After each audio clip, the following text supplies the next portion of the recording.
George Bairuthi from FS Securities, a stockbroking firm on the Gold Coast in Queensland, Australia. I usually give you that particular weekly program on Monday. However, because of Australia Day, yesterday was a public holiday here. So there it is, on giving it to you on Tuesday. We start always by giving you the global market. And the first thing I do today is to actually tell you what happened overseas. And that, by the way, incorporates what happened overnight, that is Monday night, Tuesday morning on the overseas market. Well, there was a major drop in the overseas market because of the concern that the world has now about the proliferation of the coronavirus across the world. Whether that's an excuse to take profit out of the market or whatever, I mean, that's what the case it is. And the US market, especially with the Dow falling nearly 400 points today, and we expect our market today will be actually well down by at least 1%. But looking at what happened the last week, we see that the Dow overall closed down 1.2%. However, the week before was a good week for the American market. So when you combine the 2 weeks together, you find that despite the drop last night, the market over the last 2 weeks has actually been up by 0.6%, that is the Dow, or 166 points. The Nasdaq had a good day, had a good 2 weeks, a good fortnight, was up by 1.5% over the last 2 weeks, and the S&P 500, which is the broader index, over the 2 weeks was up by 0.9%. The US dollar over the last 2 weeks was up by 0.7%, which of course that has affected our Australian dollar, and especially last night the Australian dollar was hit very hard.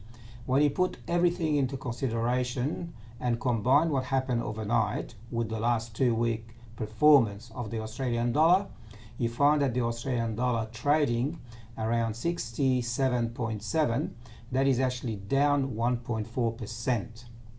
The euro was also against the US was also down by 0.8%, and the sterling was almost steady over the last 2 weeks. Gold, as a matter of interest, over the last 2 weeks was actually up $15 US per ounce, nearly 1% higher. Most of that happened last week, where we see even though overall the market was up by 15 US dollars per ounce, most of that was actually happened last week, and which increased the price of gold by $21 US. Silver also had a rise last week by 0.8%. However, over the last 2 weeks was up by 0.3%. Crude oil, that's the West Texas crude oil, had a major drop over the last 2 weeks by nearly 10%. And if you wonder about what's happening with soybeans, because that's of course what China is doing to America by buying the farmers' soybeans, well, for some reason the price of soybeans dropped by 5.3% over the last 2 weeks. And if you drink coffee, well, coffee over the last 2 weeks was down by nearly 7%. Well, that doesn't really mean that the price of your coffee or flat white from McDonald's is going to drop. However, overall, the international market for coffee was down by 7% over the last 2 weeks. If that is of interest to you. Looking at our market, the ASX 200, that is our market gauge, was up by 2.3% over the last 2 weeks, made up mainly by what happened 2 weeks ago, because last week our market was up by 0.4%. But as I mentioned, it had a better week the week before, combining the 2 weeks together, 2.3% up. Our market gauge, the ASX 200, is made up to a greater extent by two major sectors, the financial and the materials. When both of these sectors are up, they actually have a major effect on the overall market. Well, the financials was actually up by 2.4% over the last 2 weeks, and the materials was up by 2.7%. That is despite that the materials was down by almost less than 0.1% last week.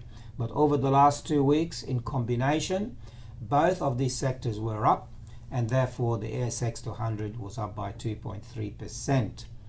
Looking at all our major stocks, we find that overall the market, if you consider all the percentages for all the major stocks, our market last week was down by 0.9% across the top 20 sectors. The best performer, looking down the line, was Woolworths. Had a good week, 4.6% up. The worst performer was CIMIC, that's the Old Leighton Holdings, was down by 18% last week. Looking across the other sectors, we've got ANZ was up by 2%, Macquarie Bank by 1.2%, NAB by 1.4%, Wesfarmers up 1.5%. Across all the sectors, the best sector was actually the consumer discretionary, and the worst sector was healthcare. Okay, looking at the volume. The volume is very important to us because it dictates that it's actually a leading indicator. Last Friday, well, I guess, because being the last day before the long weekend, the volume was down to close to 1.5 billion transactions. And 29% of all the stocks rose, had advances, and 24% had a decline. Looking across week on week, last week we had more declines than advances. So that's to give you an indication about what's happening in the market in terms of volume, in terms of advances versus decline. We have the mechanical system, we call it the macro GB8. And if you look at what happened over the last several weeks for the American market, we've gone from very, very strongly bullish, and the VIX, which is actually the fear gauge, was from down bearish, which indicate a very complacent market, to starting to go a little bit bullish and neutral. So there is a change in the sentiment in the American market. Well, of course, what happened overnight has a major indication of what the whole overall market is. And you can see here for the conservative trader, he's certainly now on the neutral side, with the exception of the Nasdaq. Gold, we've gone from very strongly bullish about 4 weeks ago to less bullish, to slightly bearish, to slightly neutral. So that is at the moment the market is actually sitting around the 1578 US per ounce and waiting for stronger indication about the direction that gold is going to take. Crude oil gone again from very, very strongly bullish 4 weeks ago to slightly bearish, and slightly bearish. So if you are a very aggressive trader, you may want to trade the West Texas crude oil on the bearish side. However, if you are an investor, you want to sit on the sideline as neutral. Okay, now looking at the chart for the Dow, you can see that overnight the market dropped quite a bit, and it hit, that is actually the black line, is the 21-day average. It hit that and bounced above it. But we can still see that the 50-day moving average is above the 100 and the 100 above the 200. So overall, for the long term, from those long-term moving averages, the market continues to be bullish. However, for a short term, we see that the market is actually slightly bearish because of what happened last night. Is it going to continue over the full week? Well, again, there are some political factors in America because of the impeachment. Whether that's going to have an effect on the market or not, of course, tonight we will see what is likely to happen. Okay, that's the week on week. The Dow, you can see if after so many green candles, it had a very strong red candle for the first time in nearly 15 weeks. Okay, now the mechanical system also for our market, looking at the sectors. What I have got on the left hand side, that's the weekly indication about a week ago. So that is actually what we told you 2 weeks ago, 2 Saturdays ago.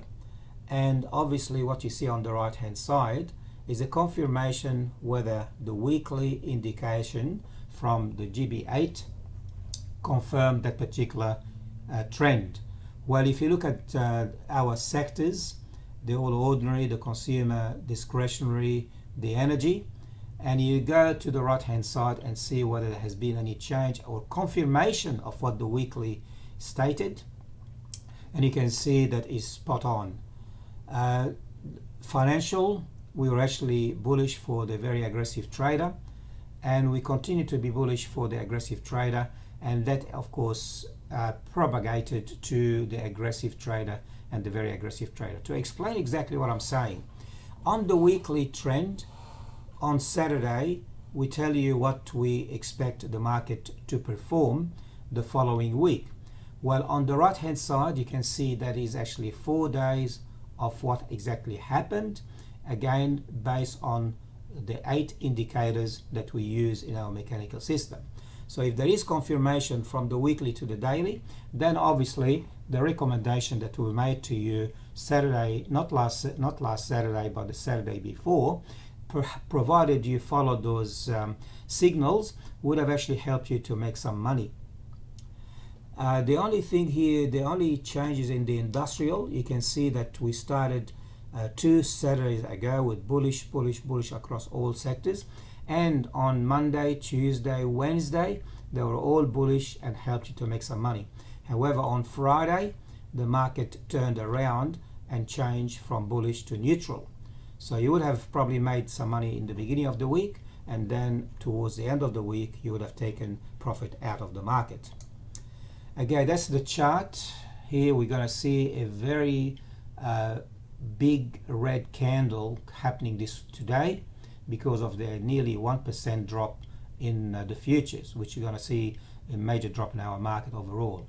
Again, we follow the market, and this is the weekly on the left hand side, and you can see that the market had week after week all-time highs exceeding the previous all-time high. So again, we saw that particular reaching an all-time high last week over week on week. However, it did not sustain that particular level, and towards the end of the week it dropped. Now looking at all the sectors, again what we've recommended 2 Saturdays ago, you can see here the BHP and CBA were very strongly bullish, and again if you look at you traded them on the bullish side on Monday last week, Tuesday, Wednesday and Thursday, you would have made some money. Now looking at CIMIC, the old Leighton Holdings, we told you bullish for the aggressive trader and the very aggressive trader, and Monday and Tuesday and Wednesday we had some good trading on for the aggressive and the very aggressive trader, and towards the end of the week we turned this around by telling you take the profit out and go the opposite direction on the bearish side. And that is of course, as you can see here, the date was Friday.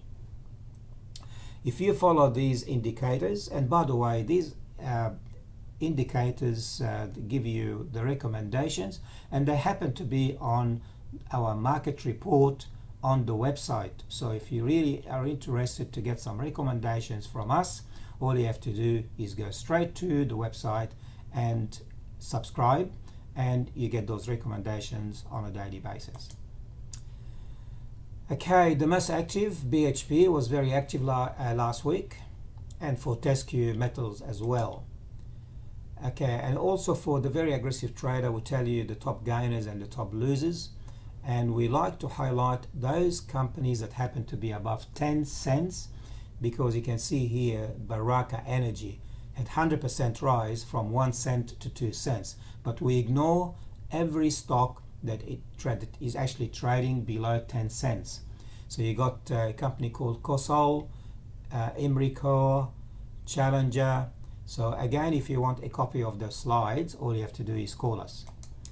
Now finally, what we like to tell you is that we follow the volume on our market weekly and daily.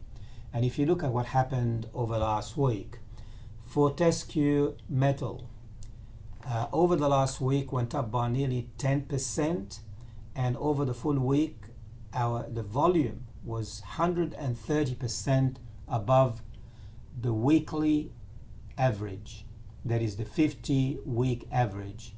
So there must be a reason why Fortescue Metals went up by 10% over last week, and the volume also went up. We're strong believers that when the volume is up and the price goes up, that is actually a very strong indicator of the trend, and is actually a leading indicator rather than some of the lagging indicators that we use.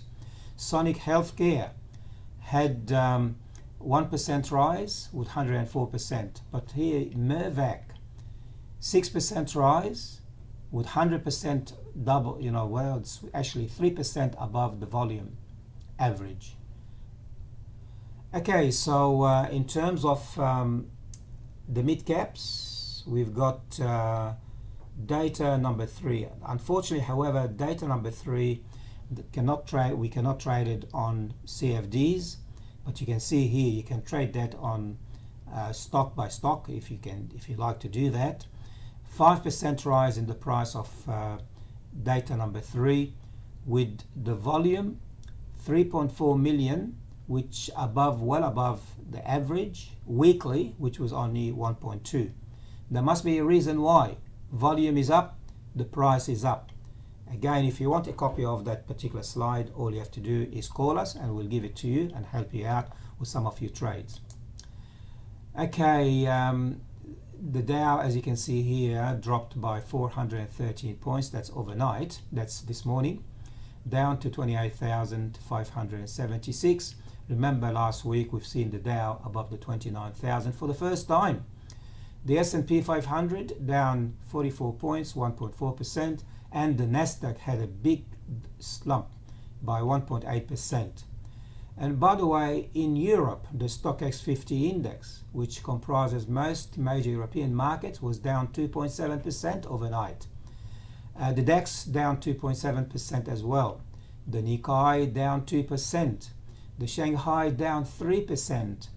And of course, as I mentioned, the futures showing that the market this morning most likely will open 82 points down, 1.2% lower.